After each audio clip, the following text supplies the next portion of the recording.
Recife, capital de Pernambuco, é a mais populosa área metropolitana do Norte e Nordeste e a terceira metrópole mais densamente habitada do país. Foi eleita uma das 65 cidades com a economia mais desenvolvida dos mercados emergentes do mundo, devido a seu parque industrial e ao Porto Digital, maior parque tecnológico do país. Mas para os visitantes, a grande atração está em sua história e equipamentos turísticos, que vamos conhecer agora.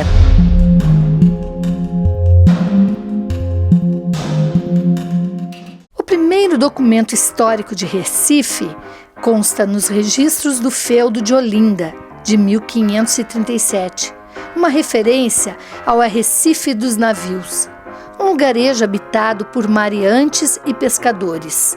Ali foram erguidas paliçadas e fortificações voltadas para o mar, para proteger a vila e o porto dos ataques de corso e piratas, como o inglês James Lancaster. Em 1630, a Companhia das Índias Ocidentais invadiu a região. Recife era, na época, a maior produtora de açúcar do mundo. A colônia foi comandada por Maurício de Nassau, que trouxe consigo arquitetos, engenheiros, naturalistas e artistas. Ele também admitiu maior liberdade religiosa, tendo permitido ali o primeiro templo judaico das Américas.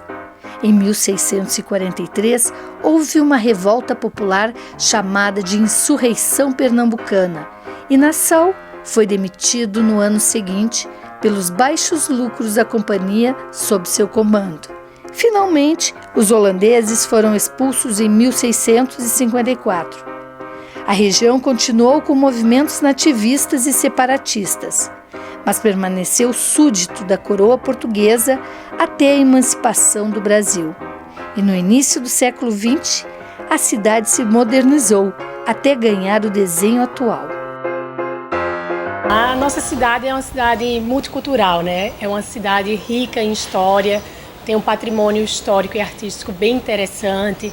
Nós temos manifestações culturais e populares também que atraem o turismo para essa nossa cidade, né? Recife é conhecido, né, pelas praias, né, pela praia que possui, pela beleza natural, assim como pela parte histórica, né? Então nós temos investindo muito no centro histórico do Recife, estamos no processo de revitalização do centro histórico.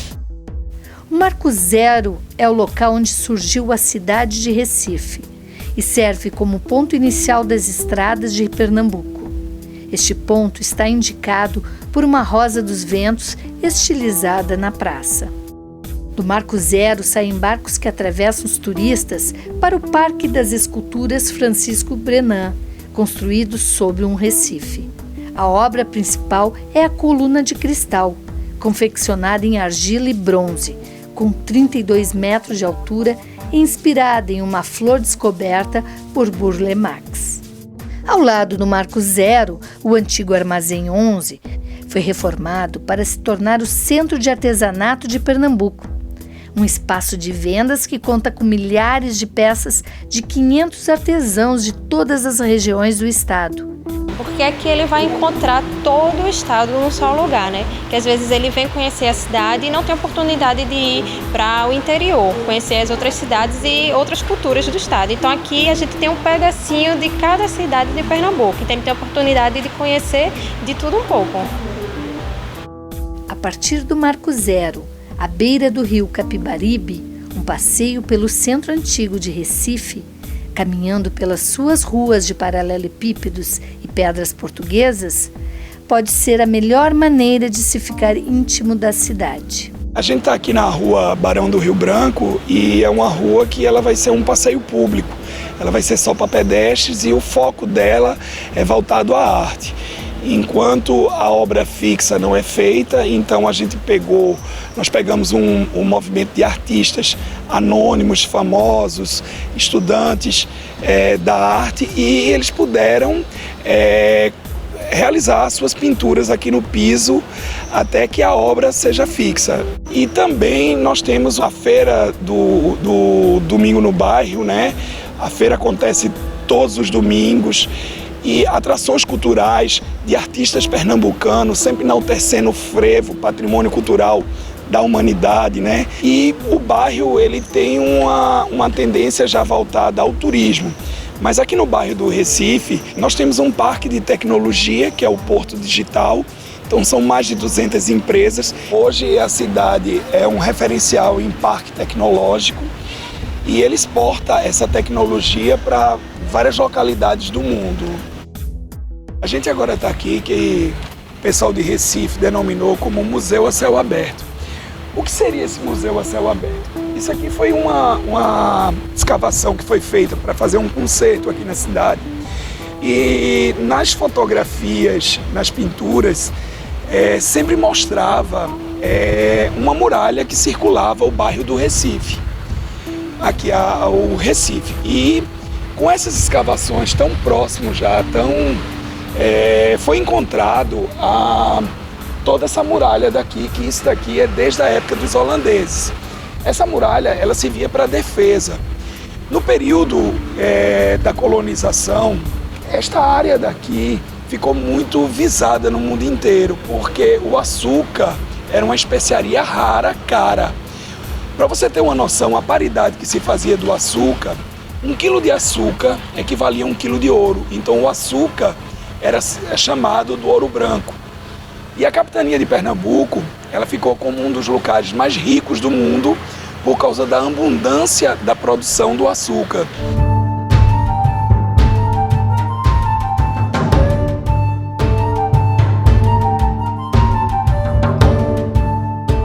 O Forte das Cinco Pontas foi construído em 1630 pelos holandeses e era chamado pelos portugueses como Forte das Cacimbas, devido aos postos do engenho local.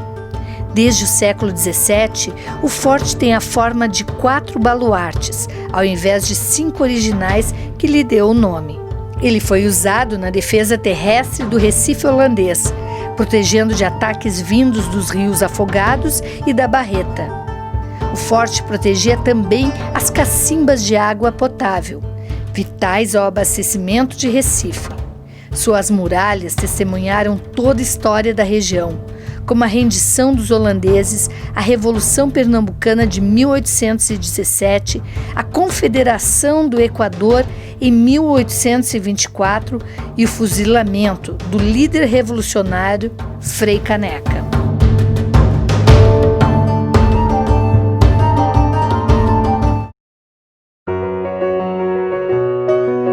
Outra maneira divertida de apreciar Recife é a bordo de um catamarã, que entra pelos rios e percorre as 3 ilhas do centro. Sejam bem-vindos aqui a bordo do nosso catamarã. Vamos fazer a demonstração de como utilizar corretamente o colete salva-vidas. Então estamos saindo aqui do restaurante Catamarã, que fica na ilha de Santo Antônio, que é uma das 3 ilhas que formam o centro do Recife. Nós estamos navegando aqui pela bacia do Rio Pina. O Pina é um outro rio importante na nossa cidade, já que ele recebe 3 afluentes na zona urbana. São eles o Rio Jordão, o Rio Tegipió e o Rio Jiquiás. Então, ao todo, Recife é cortada por 6 rios e mais de 60 canais, e é por isso que ela é conhecida como a Veneza brasileira. Ao longo do passeio, os guias contam a história da capital de Pernambuco, mostrando ao visitante ângulos diferentes do Marco Zero, do Parque das Esculturas, além das pontes históricas. Tem que bater palma quando passar embaixo delas, né?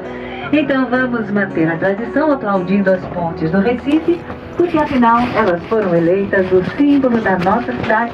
Então vamos lá navegar o Capibaribe.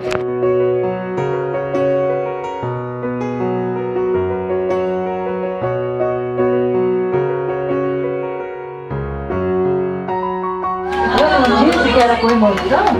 As pontes de Recife sobre os rios Capibaribe e Beberibe são famosas por serem símbolos que marcaram a história da cidade.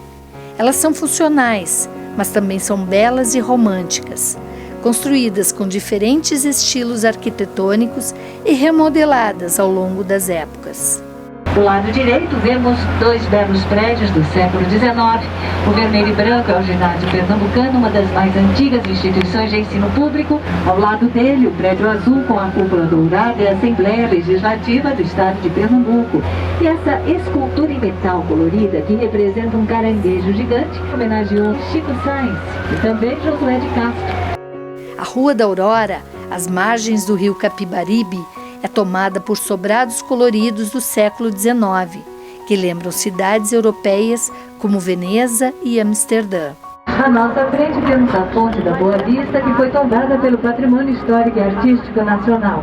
E é aqui que faremos a volta. Continuando pelo Recife histórico, vale a pena conhecer as igrejas antigas, como a Basílica de Nossa Senhora do Carmo, que é um templo católico pertencente à Ordem Carmelita. Ele teve suas obras iniciadas em 1665 e foi sendo ampliada ao longo dos anos. A igreja tem estilo rococó e em seu interior a decoração em talha dourada. Destaca os 12 altares secundários e a capela mor, com a imagem em tamanho natural de Nossa Senhora do Carmo, padroeira de Recife. O complexo de edifícios do convento e igreja de Santo Antônio inclui o Museu Franciscano de Arte Sacra. Este museu abriga diversas esculturas religiosas, vindas da Europa e de outras partes do Brasil. Chama a atenção a sala que traz São Francisco, em frente ao Papa Honório III, quando este consagra a Ordem Franciscana. Aqui fica também a Capela Dourada, também conhecida como Capela dos Noviços. Na época de sua construção, em 1696, havia grande prosperidade na região. A capela recebeu rica decoração barroca. Seu nome vem da grande quantidade de ouro usado na cobertura da exuberante talha de madeira que forra as paredes, altares e teto. O teto é dividido em caixotões para painéis pintados a óleo, com cenas diversas. Ao longo das paredes laterais existe uma série de painéis de azulejos, dezenas de painéis pintados e altares menores, alguns incrustados de rubis. Na sacristia existe mobiliário esculpido em jacarandá, datando de 1762. Um ponto histórico muito interessante é a Sinagoga Kaal Sur Israel, que foi a primeira sinagoga das Américas. Ela funcionou durante o período de dominação holandesa. Após a retomada da região pelos portugueses, com medo da Inquisição Católica, os judeus voltaram para a Holanda e para Nova Amsterdã, atual Nova York, onde formaram a primeira comunidade judaica da América do Norte. O museu surgiu numa época em que havia necessidade de revitalização do bairro do Recife.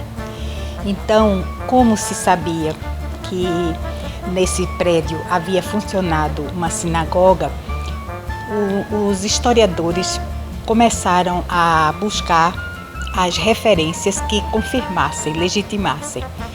E o que se descobriu foram fatos não importantes somente para os judeus, mas para a própria evolução urbanística da cidade. Descobriu-se o piso era abaixo 70 centímetros do que é hoje. O outro aspecto da importância dessa descoberta é a questão política.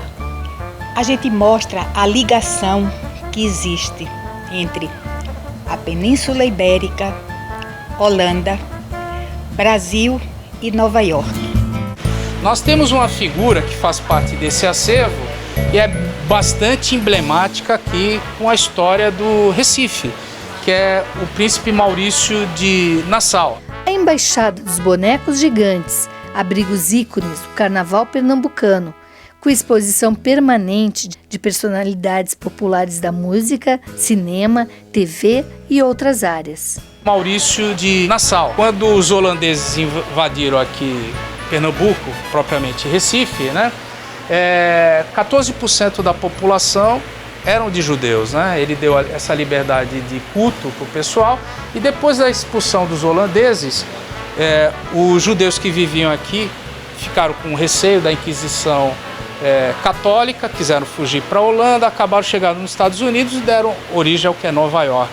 Ou seja, a origem de Nova York está ligada a judeus aqui do Recife. Muito turista que chega aqui, chega com a ideia que esses bonecos os rapazes usam perna de pau. Não, não é assim, né?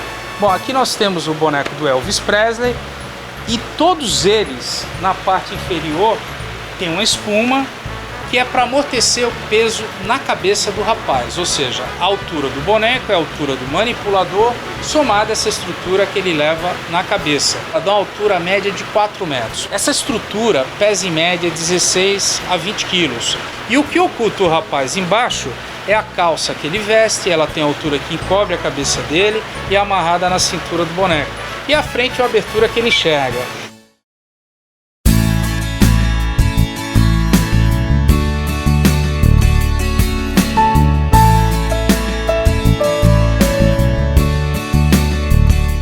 Praias de Recife, como a Praia de Boa Viagem, é o ponto de encontro de turistas e locais. São 7 quilômetros de areias claras, coqueiros e um mar de águas verdes pontuado por piscinas naturais. No extenso calçadão, há quiosques padronizados, pistas de Cooper, chuveiros, quadras de vôlei e equipamentos para musculação.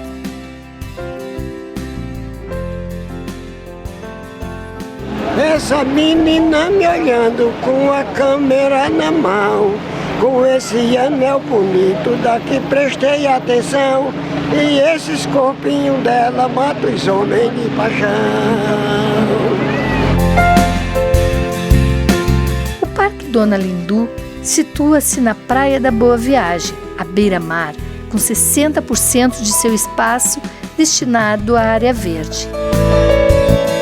Recife é considerado um dos maiores polos gastronômicos do Nordeste.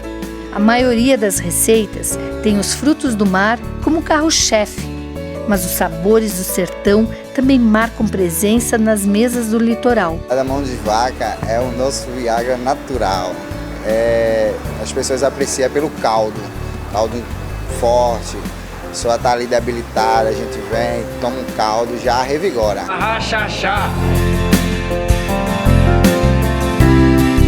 Em Recife, o Passo do Frevo foi criado como um espaço dedicado à difusão, pesquisa, lazer e formação das áreas da dança e música do frevo, visando propagar sua prática para as futuras gerações.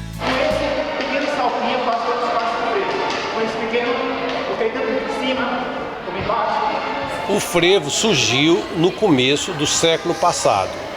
A origem musical foram as fanfarras e orquestras militares. E a dança surgiu dos passos da capoeira.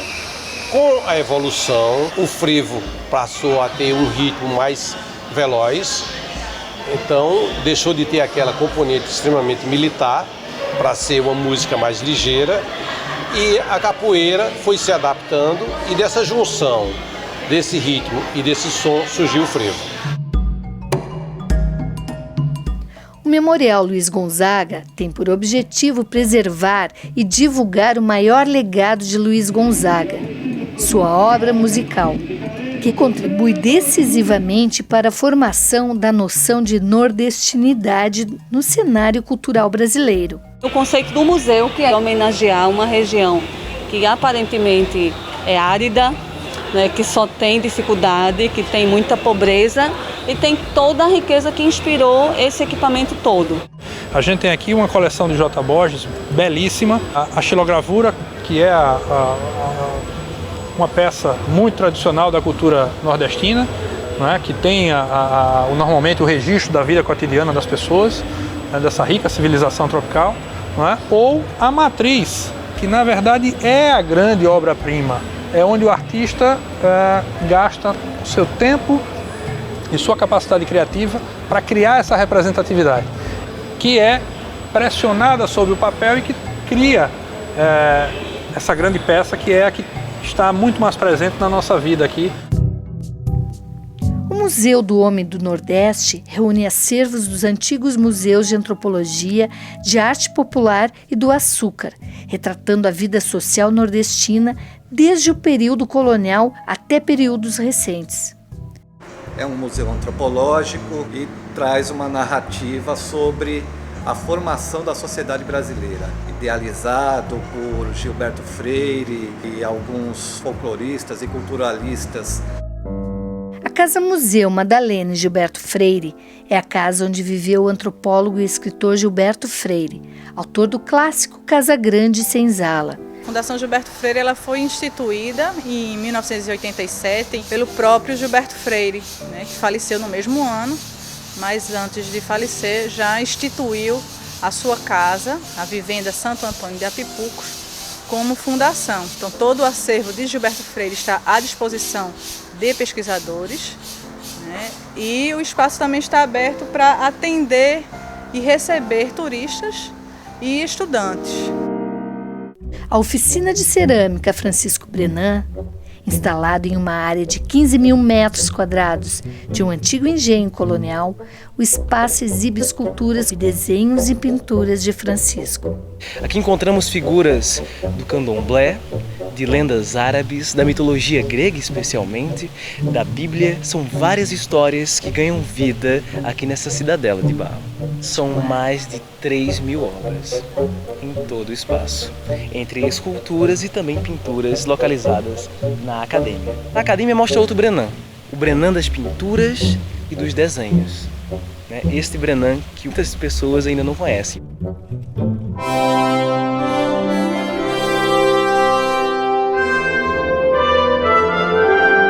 Próximo dali, o Instituto Ricardo Brenan é um complexo criado em 2002 pelo colecionador Ricardo Brenan, cercado por lagos e jardins, que abriga um castelo medieval. O colecionador Ricardo Brenan é um empresário pernambucano e ele começou a colecionar ainda bastante jovem. O Dr. Ricardo tem essa visão de que o povo tem que ter direito sim à arte, tanto é que a gente tem esse trabalho educativo de agendamento com grupos de escola, visitação para o público, para se trabalhar não somente a questão do acervo, mas também a educação patrimonial. O primeiro prédio que foi construído foi o Castelo São João. Quando pensou-se em fazer a instituição, foi construído a Pinacoteca. Há também o pensamento de fazer a Pinacoteca de um espaço para se ter exposição de curta duração. Só que acabou virando exposição permanente. A gente está atualmente com a exposição do Fransport, que é do acervo do Instituto. Como se precisava de ter também um local onde tivesse uma rotatividade de exposições, aí foi construída a galeria. Isso em 2011 foi com a exposição do Michelangelo.